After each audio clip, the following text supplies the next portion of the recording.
گھوڑوں کی پاؤں کی جو آہٹ ہے، آوازیں، اللہ فرماتے ہیں ان پاؤں کی سے جو آہٹ چی چی کی آواز آتی ہے اس کی قسم،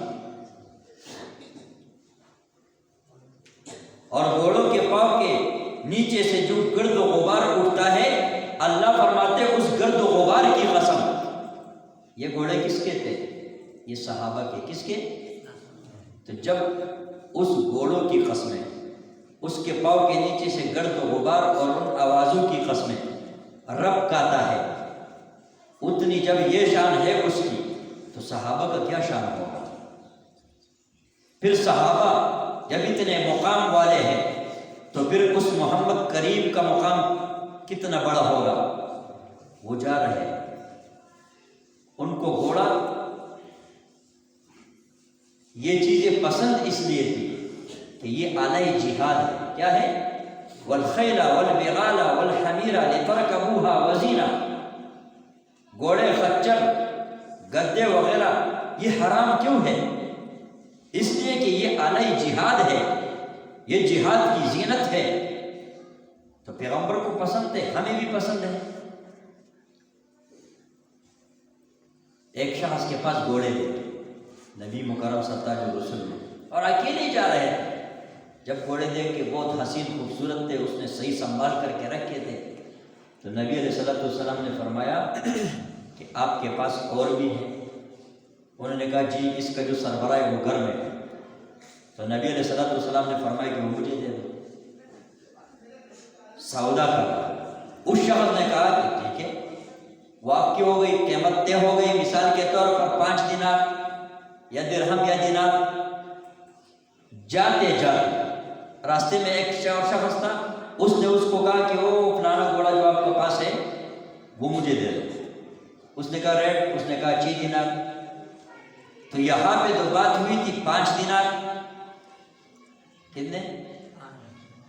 5 دینار، اور وہاں اس نے 6 یا 7 بولا، تو وہ شخص وہ بگڑ گیا۔ لوگ اکثر ایسے کرتے رہتے ہیں، حالانکہ یہ نہیں ہونا چاہیے ایسی بات۔ جب بات کرو تو اس پہ پکے ہو جاؤ، یہ ایمان کی علامت ہے۔ تو اس شخص نے دوڑتے ہوئے کیا کہا کہ بھائی، نبی علیہ الصلوۃ والسلام نے فرمایا کہ بھائی آپ سے بات ہوئی ہے، اب طے ہو گئی ہے، گھوڑا میرا ہے۔ اس نے کہا کہ آپ گواہ، کیونکہ جو دعویٰ کرتا ہے اس پر گواہ ہوتے ہیں، اور جو منکر ہوتا ہے اس کے لیے قسم ہے۔ تو پیغمبر سے کہا تیرا دعویٰ ہے تو آپ کیا کرو؟ گواہ لاؤ۔ پیغمبر خاموش ہے، گواہ ہوئی نہیں۔ اتنے میں ایک صحابی ہے، وہ صحابی اس مقام پہ نہیں تھا۔ اس صحابی نے فوراً قسم اٹھائی کہ اللہ کی قسم، اس پیغمبر نے فلانے جگہ پر آپ سے بات طے کر دی ہے، اب یہ گھوڑا اس پیغمبر کا ہے۔ تو اس شخص نے کہا کہ ٹھیک ہے، بس گھوڑا دے دیا۔ جب واپس آئے تو نبی علیہ الصلوۃ والسلام نے صحابی سے کہا، اے میرے صحابی، آپ تو وہاں پہ نہیں تھے جب بات طے ہو گئی تھی، آپ نے اس پر کیسے قسم اٹھائی؟ تو اس صحابی نے کہا کہ خدا کی قسم، اپنی آنکھوں پر اتنا بھروسہ نہیں ہے جتنا اعتماد اور بھروسہ ہمارا تمہاری زبان پہ ہے۔ پیغمبر جب آپ نے کہا کہ میں نے لیا ہے، ریٹ طے ہو گیا ہے، تو اب اگر میں دیکھتا اس آنکھوں پر اتنا اعتماد نہیں ہے جتنا اعتماد ہم صحابہ کا تمہاری زبان پر ہے۔ تو پیغمبر سچا ہوا کرتا ہے۔ پیغمبر نے 8 سے 1400 سال قبل صحابہ کی جنگ غفیر میں کہا کہ العلماء ورثۃ الانبیاء، علماء انبیاء کے وارث ہیں۔ اور دوسری حدیث سے پیغمبر نے فرمایا میری امت کے علماء بنی اسرائیل کے انبیاء کی طرح ہے۔ میری امت کے علماء بنی اسرائیل کے علماء کی طرح ہے۔ اور یہاں پہ فرمایا کہ العلماء ورثۃ الانبیاء، علماء یہ انبیاء کے وارث ہیں۔ تو اس دور میں جنہوں نے پیغمبر کو نہیں مانا، جو پیغمبر کی دشمنی میں اترے، جنہوں نے پیغمبر کے دین کو ٹکرایا، اس دین کی تکذیب کی، وہ آج جو علماء کی تکذیب کر رہے ہیں، علماء کی تحقیق کر رہے ہیں، علماء کا تمسخرہ کر رہے ہیں، یہ ان لوگوں کی ذریت کیا ہے؟ یہ ان لوگوں کی ذریت ہے، اس لیے کہ انہوں نے انبیاء کو ٹکرایا۔ وَيَقْتُلُونَ النَّبِيِّينَ بِغَيْرِ حَقٍّ وَيَقْتُلُونَ الْأَنْبِيَاءَ بِغَيْرِ حَقٍّ، وہ انبیاء کو قتل کیا کرتے تھے۔ آج بھی کچھ لوگ ایسے ہیں جو علماء کے قتل کو روا سمجھتے ہیں اور جائز سمجھتے ہیں۔ انہوں نے انبیاء کو قتل کیا، آج علماء قتل کیے جا رہے ہیں، تو نہ ان کا کوئی گناہ تھا، کوئی قصور تھا، نہ ان کا کوئی گناہ ہے، نہ کوئی قصور ہے۔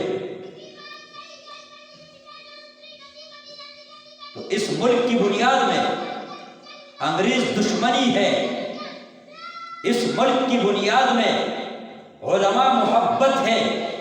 اگر شاہ عبد العزیز محدث دہلوی نے فتویٰ نہ دیا ہوتا تو انگریز کے خلاف تحریک آزادی کی تحریک چل نہیں سکتی تھی، اور تحریکی ریشم و رومال چل نہیں سکتی تھی۔ یہ دو تحریکیں مشرق اور مغرب سے مجاہدین نے جو اٹھائی، ٹیپو سلطان کے جو لشکر تھے، یا سراج الدولہ کا جو لشکر تھا، یا راجہ رنجیت سنگھ کو ختم کر دینے والے جو مجاہدین تھے، وہ کون تھے؟ ایک کا نام سید احمد شہید ہے، دوسرے کا نام شاہ اسماعیل شہید ہے۔ ان دونوں کو شہدائے بالاکوٹ بھی کہا جاتا ہے، اور ان دونوں کو شہدائے تحریک آزادی بھی کہا جاتا ہے۔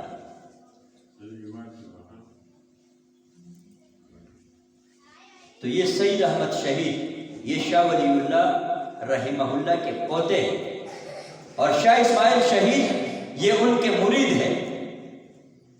آج بعض لوگ سید احمد شہید کو العیاذ باللہ گستاخ رسول کہتے ہیں، حالانکہ ان کی کتاب تقویت الایمان کو پڑھ کے 90.5 لاکھ ہندو نے محمد کا کلمہ پڑھا۔ آج بھی تقویت الایمان گھر میں رکھو، ہر لائبریری میں ایک کتاب ملتی ہے، تقویت الایمان۔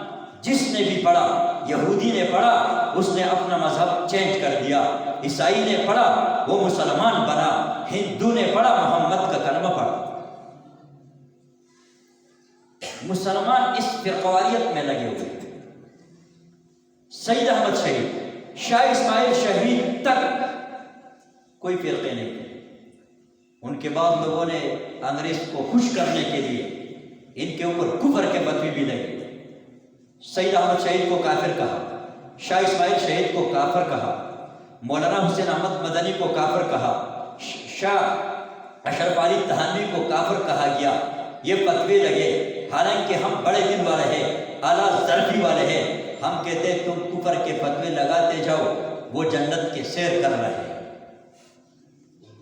یہ دونوں بالاکوٹ کے شہید ہیں۔ تو بہرحال یہ ہماری تاریخ ہے، اور ہماری تاریخ قربانیوں سے بڑی ہے، اور ہم بدر اور احد کے وارث ہیں۔